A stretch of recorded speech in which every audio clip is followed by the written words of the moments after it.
কি ব্যাপার, মন খারাপ করে বসে রয়েছিস সে জায়গা? ভাই আমার গার্লফ্রেন্ডটা ধরে নিয়ে গেছে।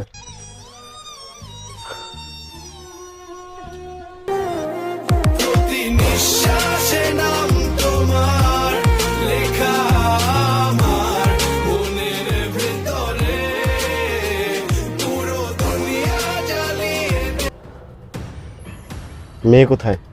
মেয়ে ঘরে আটকানো। মেয়েকে আটকানোর তুই কে? আমি মেয়ের ভাই, আর এই যে মেয়ের বাপ। জিজ্ঞেস করা তুই কে? আমি কেউ না, আমার ছোট ভাই। ওরে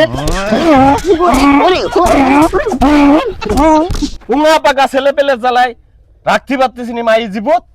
তোমারে আমি কবে কইছি যে ওরে বিয়ে দিয়ে দাও, ওরে হাত দরকার নাই। ও কথা কইলে কথা শুনে না। আচ্ছা সাওয়াল দেখতে যা।